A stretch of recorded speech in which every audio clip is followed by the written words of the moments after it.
just notes you should be starting on the example with the coordinate geometry problem.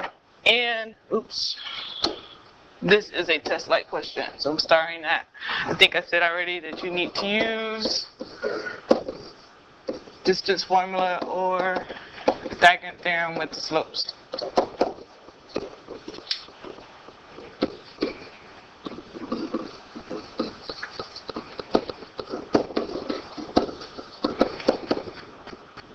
Alright, if you're going to use the distance formula is d equals x2 minus x1 parentheses squared, or you take the square root of the sum of y2 minus y1 parentheses squared. You do not have to memorize this. This is on the formula chart. So let's go ahead and get the triangle plotted. Got -4, +2. Here's my j, 4, 3 is my k, and 1, -3 is my l. So we're going to connect to create the triangle. And in order to put the angles in order from least to greatest, I need to know the side length measure. So I am going to start with basically JK, not joking. And we're going to use the distance formula. So either I can subtract the coordinates, which would be, 4 minus a -4, parentheses square, and then 3 minus 2, parentheses square, and then work that out. Or I can just use your slopes. If I look at the slope goes up 1, and then to the right 8, which is basically where I get 8 squared and 1 squared, which would give me 64 and 1, the square root of 65, which is approximately 8.07. So I'm going to go ahead and write 8.07 for JK. And I'm going to continue to do this for all the sides so I can compare and determine which is the biggest angle based on the measure of the biggest side. So KL, I'm going to do this with the slopes. I'm just going to count from L to K. That means I would have to go up 1, 2, 3, 4, 5, 6, up 6, and then to the right 1, 2, 3. So that would be 6 squared plus 3 squared, a squared plus b squared equals c squared. Take the square root. 36 plus my 9 would give me square root of 45, which is approximately 6.7. So now I know KL is 6.7. I'm going to go ahead and label that. And then I'm going to do the last side, which was JL. Alright. Distance formula or slope. Using the slopes, I can again count. I got to go up on L. 1, 2, 3, 4, 5. So this would be up 5. And then to the left, 1, 2, 3, 4, 5. So this is 5, 5. So 5 squared plus 5 squared, 25, 25, square root of 50 is approximately 7.1. Alright, so this last side is 7.1. So they want us to put the angles in order from least to greatest, so I have to find, greatest to least. So I see that 8.7 is the biggest angle. So that would let me know that opposite that would be angle L. So this would go angle L. Then 7.1 angle K, and then 6.7 angle J. And there is our angles in order from greatest to least. Now, let's talk about this problem. You're definitely going to see this example using our inequalities between our relationship with angles and sides. We want to list the sides in order from greatest to least. Now, I want you to first recognize there's two triangles. You need to use what you know about the triangles or triangle sum to find the missing angle, because I cannot determine which is the greatest side until I have the angle measurements. Well, if you work it out, we should see that angle C is 70, and angle over here, ADB, let's see, it's 69, I believe. No, 69, sorry. Now, if I look, the biggest angle is the 71. Opposite that would be the side AD. Now I want to talk about the next biggest angle. The next biggest angle is the 70. But if you look, 70 goes opposite to BD. But if I look over here, 50 also goes opposite BD. So this is important. You will never use a common side. You're never going to use the side on the interior because we're talking about the sides of the quadrilateral. So that's on the outside. So the next angle I could look at would be my 60. 60 opposite 60 would be the side DC. And then 60, then we had 59. That would be side AB. And then we have our last side, which is BC. So just remember, we will never use the diagonal or the angle in the interior or the side in the interior of a quadrilateral. So just to help you out, you're doing this one, this is the one I'm going to check for. We're not going to use the side BD as a side of the quadrilateral because it's in the interior. We are just trying to find the shortest side. I would just make sure we know that this angle here is not smaller than angle BDA. There you go. I'm checking that. Let's talk about listing the angles in order from least to greatest. So to do the angles from least to greatest, I have to go to the smallest side. Opposite the smallest side here, which is 4, would be angle C. So angle C, then we have angle B, and then we have angle A. I want you to try to do the following example here, and I'm just going to help you out with some things because we might have a little debate, and it's good. I do want you to understand that right here we have an isosceles triangle. It's a right isosceles at that, and we know the hypotenuse is 90 because of this 90 that's right here. So this is a special right. I could find the remaining sides using Pythagorean theorem, which basically says a squared plus b squared equals c squared. I know the c is 90, and I know a and b are the same, so basically that's x squared plus x squared, 2x squared equals 90. Divide by 2, I'm not going to ask you to do this, but you're going to get x squared equals 45, and then you have to take the square root. Oh, not 45, I messed it up. 90 squared is 8100. Excuse me. So divided by 2.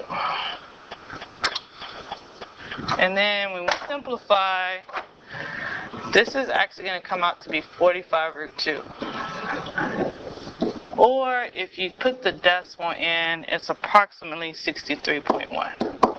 I'm just showing you this so that you know that 63.1, sorry, not 0.3, is the smallest side because you need to find the least angle. So you should know that A is the smallest one, then figure out the rest of them. So I'm going to check that. And then we have the Hinge theorem.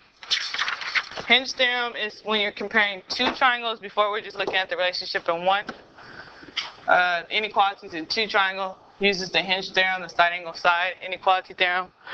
So if I know two sides of one triangle are congruent to two sides of another triangle, and the included angles are not congruent, then the longer third side is opposite the larger included angle.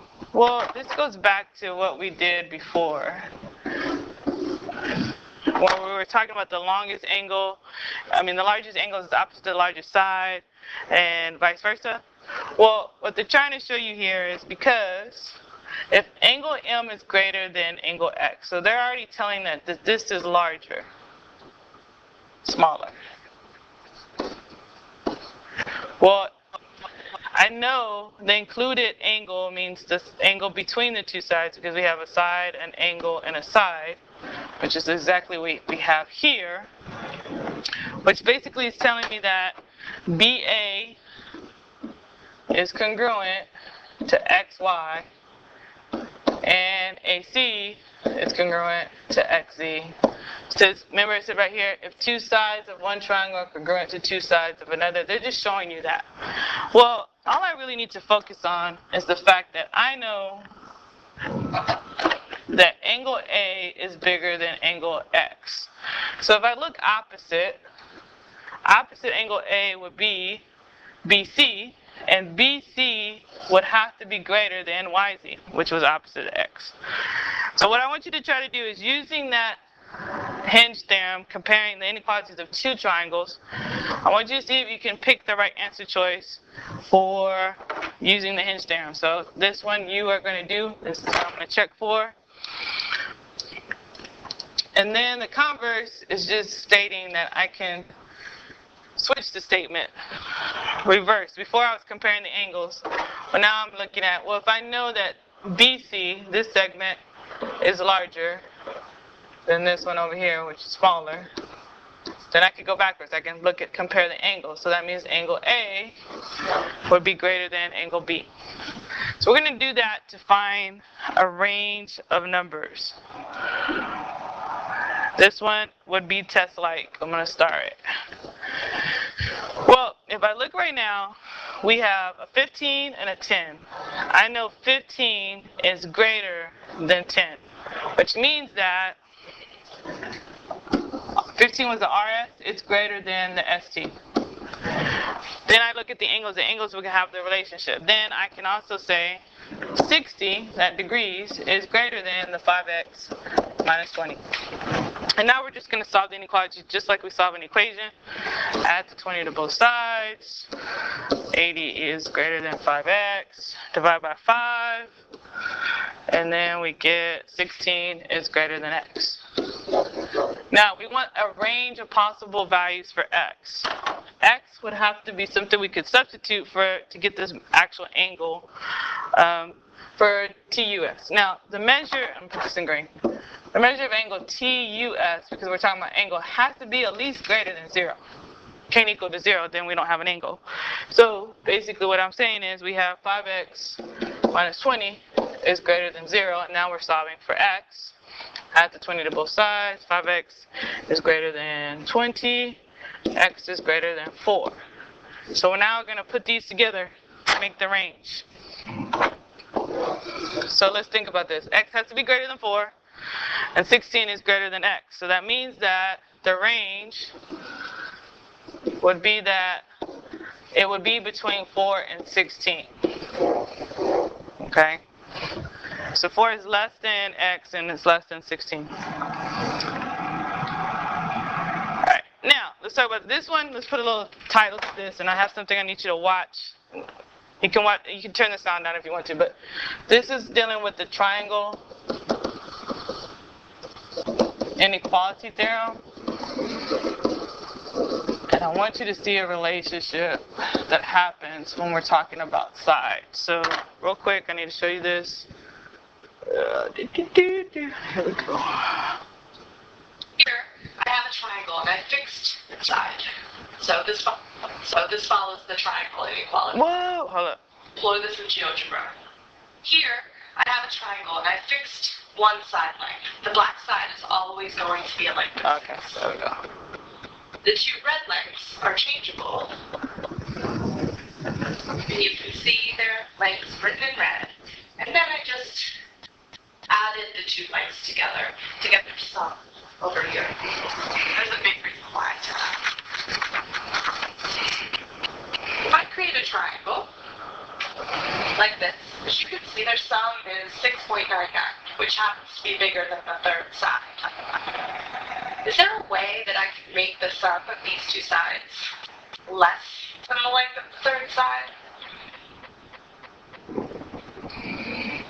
As you can see, the sum is less, but I can't actually connect them. And no matter how obtuse I make that third angle, the sum of the two sides will always be just a little bit bigger than the third side.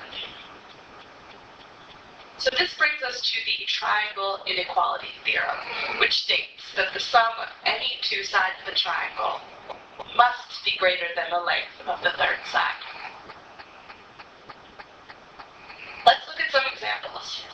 Can I form a triangle with side lengths 1, 2, and 4? Let's see. Doesn't look like it. No matter how I move these, There's no way that I can get C to connect with D. And that makes sense, because the sum of 1 and 2 is 3, which is not greater than the third side of the triangle, which is 4. How about 2 and 3?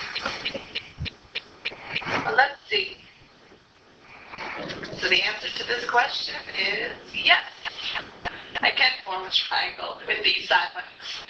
And that makes sense, because if I take the two smallest sides, which are both 2, and I find their sum, which is 4, it is greater than the third side. Alright, so, real quick. I'm just going to relabel these sides. So, I'm going to have A, because sometimes you can label a side with the letter, lowercase letter, C and B, to represent their length. Triangle Inequality theorem states that the sum of any two sides has to be greater than the third for it to form a triangle. So that means that the following has to occur. A plus C would have to be greater than B, and I have to check all combinations. So also A plus B would have to be greater than C, and B plus C has to be greater than A. And the point is that you have to check all 3. All 3 must be true.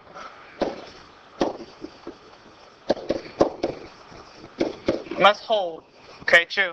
In order for you to create a triangle. So we're just going to check to see if the following here would actually form a triangle. Now I'm just going to go with the first combination. Well, 1 plus 1, is that greater than 2? No, because actually 2 equals 2. Alright, so this is not greater than 2, so this set of side lengths, or like line segments, would be not a triangle. Well, then if I check the same thing, 2 and 3 is not greater than 5. It doesn't work, so this one is not a triangle as well.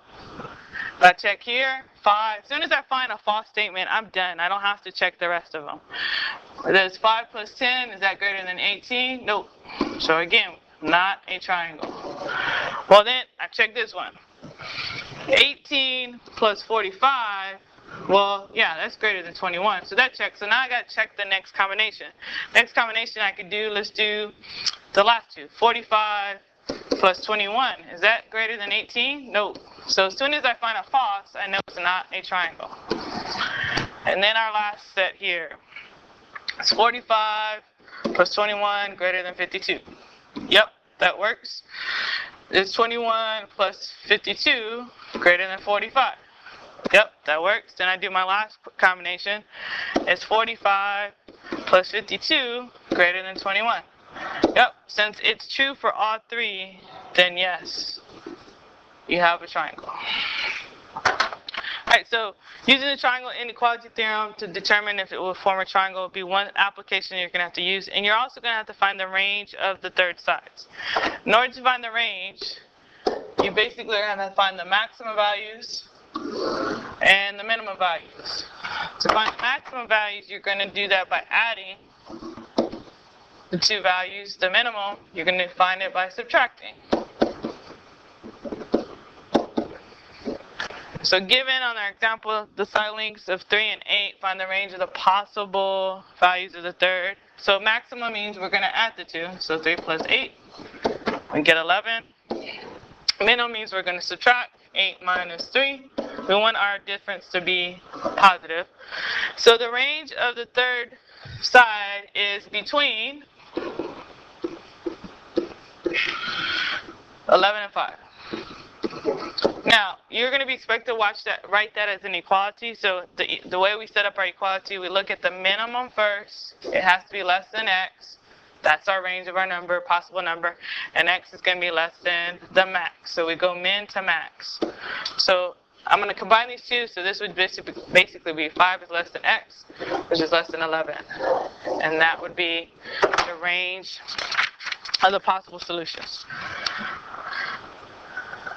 Alright, so on the guided practice, Ms. Bailey gave Jane 4 pieces of copper tubing, measure 6, 7, 9, and 16. How many different triangles can Jane make? So you need how many sides to make a triangle? Even though we have 4 measurements here, I'm going to get you started. You're going to finish this. I need at least 3 to check. So first, I could check the first 3. Because I need 3 sides to make the triangle. And then I'm going to check. The 6 plus 7, is that greater than 9? Would that work? Yes, that would work. And then I would check the 7 plus 9, greater than 6. Yes, that also works. Is 6 and 9 greater than 7? So that works. So this combination will work. 6, 7, 9 would make a triangle. Then what other combination could you possibly use? Well, I'm hoping, see, that you could maybe use another combination of numbers, maybe these 3. 7, 9, and 16. So you need to check those 3 and then find another combination. See, give me the combinations that work. Basically, that's what I'm going to check for. And then the length of 2 sides are 8 and 13. Find the possible length of the third side. This goes back to finding the range of the possible numbers. So we're going to add them together, doing the max. The max would be 8 plus 13, which is 21.